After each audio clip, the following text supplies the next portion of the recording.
Grande parte do sofrimento humano surge quando nós tentamos controlar algo que não depende de nós, quando acreditamos que temos poder sobre certas coisas que na verdade nós não temos. Por exemplo, se você já experimenta um amor não correspondido, sabe que por mais que você tente, não dá para controlar o gostar de outra pessoa. Ela não vai se apaixonar por você só porque você gosta dela. Isso está fora do nosso controle, está fora da nossa zona de ação. Diante disso, na nossa vida cotidiana, reconhecer o que depende e o que não depende de nós pode nos libertar de uma carga de sofrimento completamente desnecessário. E é isso que aprendemos com a filosofia estoica, a filosofia greco-romana, que tem hoje em dia ajudado muita gente a ter mais resiliência, força de vontade e equilíbrio emocional. E conforme essa filosofia, existe uma prática que pode nos ajudar e muito a parar de sofrer sem necessidade. Nos moldes modernos, pois o estoicismo é uma filosofia que surgiu no século III antes da nossa era, a gente pode chamar essa prática de dicotomia do controle. Dicotomia significa dividir em duas partes, é uma bifurcação e, portanto, envolve dois elementos. Sendo assim, a dicotomia do controle é uma prática que implica na distinção diante de tudo que nos acontece, ou daquelas coisas mais importantes e impactantes, duas categorias. Aquilo que nós controlamos e aquilo que nós não controlamos. Em outras palavras, aquilo que está dentro do nosso raio de ação e nos compete, e aquilo que está fora do nosso raio de ação ou zona de governabilidade e não nos compete, isto é, não depende de nós. Podemos ilustrar isso com a metáfora do arqueiro apresentada por Cícero, filósofo romano. Então vamos lá, imagine um arqueiro que está tentando acertar o alvo, por exemplo, um soldado inimigo. O que está sob o controle dele? A sua prática e experiência número 1. Escolher as melhores flechas número 2 e dar o melhor de si ao disparar a flecha número 3. É isso que ele controla e nada mais. Depois da flecha ser lançada, ela está fora de seu controle. O soldado inimigo pode se esquivar da flecha, uma rajada de vento pode desviá-la, ou seja, o resultado final não depende dele. Sendo assim, se a gente fosse um arqueiro estoico, a gente até poderia dizer que gostaria de acertar o alvo, mas jamais depositaríamos as nossas expectativas nesse objetivo, pois atingir o alvo está fora do nosso controle. O que está dentro do nosso raio de ação é atirarmos da melhor maneira possível e nada além disso.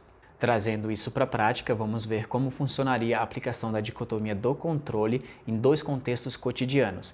O primeiro em uma entrevista de emprego e o segundo em uma questão amorosa, tá certo? Em uma entrevista de emprego, por exemplo, o que depende de nós é se preparar da melhor maneira possível, cuidar para não atrasar, ir bem vestido, apresentar o nosso currículo da forma mais atraente, didática possível e basicamente isso. Agora, o que não depende de nós são todas as outras coisas.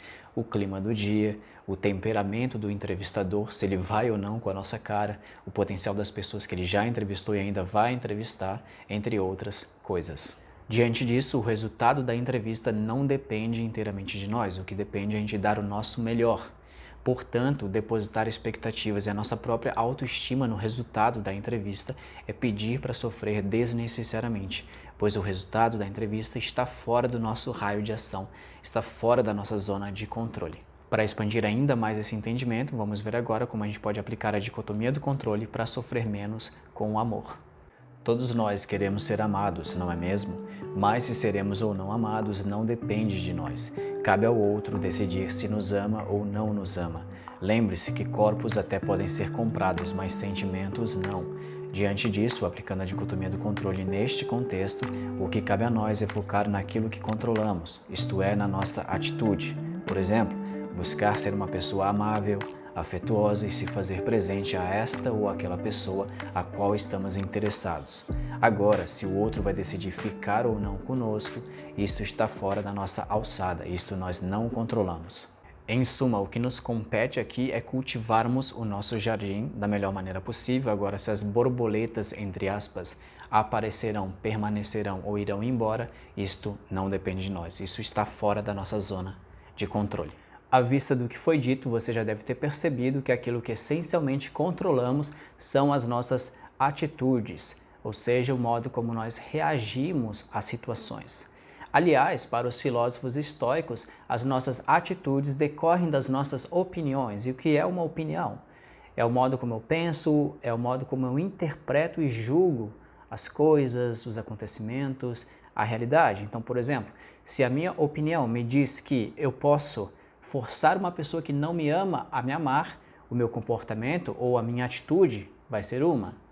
Se por outro lado, a minha opinião me diz que não tem como forçar alguém que não gosta de mim a gostar de mim, a minha atitude vai ser outra. Portanto, a partir dessa ótica estoica, a gente poderia dizer que as nossas atitudes decorrem das nossas opiniões. Dito de outra maneira, os nossos comportamentos decorrem do modo como nós pensamos. E é por essas e por outras que a gente poderia dizer que aquilo que está fundamentalmente sob o nosso controle são as nossas atitudes e opiniões. Disse Marco Aurélio: se você está sofrendo por coisas externas, não são elas que estão te perturbando, mas o seu próprio julgamento, a saber, opinião sobre elas, e está em seu poder anular este julgamento agora.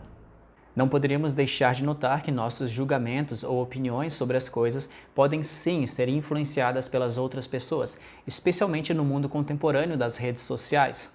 Todavia, elas não deixam de ser as nossas opiniões. Se você decide que o racismo é uma coisa boa, você pode ter sido influenciado por outra pessoa, ok? Mas no final das contas é a sua opinião e você é responsável por ela. Se você pondera e reflete sobre algo e diz, é isso que eu acho certo, é isso que eu acredito, isso é a sua opinião. E apesar de ela poder ter sido influenciada em maior ou menor escala por outrem, você é responsável por ela. Ela está dentro da sua zona de controle. Posto isso, podemos formular a dicotomia do controle de forma mais técnica da seguinte maneira. Por um lado, algumas coisas estão sob o nosso controle, embora possamos receber alguma influência externa, como no caso das nossas opiniões, e por outro estão as coisas que, apesar de podermos exercer certa influência, por exemplo, no desejo que o outro possa ter por nós, não controlamos, que estão fora da nossa zona de controle. Enfim, quando internalizamos a dicotomia do controle, a nossa perspectiva se modifica de duas maneiras. Em primeiro lugar, a gente para de perder tempo e energia tentando controlar aquilo que está fora do nosso raio de ação. Consequentemente, a gente aprende a aceitar melhor aquilo que a gente não controla, as adversidades, fatalidades e surpresas da vida. E também um peso gigantesco sai das nossas costas, porque a gente para de entreter preocupações sem necessidade. Em segundo lugar, quando somos capazes de determinar o que está sob o nosso controle, podemos focar as nossas energias nisso. Por decorrência, nos tornamos mais eficazes e efetivos naquilo que a gente faz. Epíteto, nos principais filósofos estoicos, já dizia: se focarmos os nossos esforços naquilo que nos compete, na nossa zona de governabilidade, experimentaremos mais paz de espírito, nos sentiremos mais senhores de si e menos carregados de inseguranças e paranoias que surgem justamente quando a gente tenta controlar o incontrolável. Em contrapartida, se escolhermos focar naquilo que está fora do nosso controle, experimentaremos mais sentimentos de tristeza, revolta, frustração, insegurança, ou seja, mais sofrimento psicológico. Portanto, da próxima vez que você se encontrar em uma situação desafiadora, lembre-se da dicotomia do controle. Tá certo? Obrigado por ter assistido a este vídeo e até breve.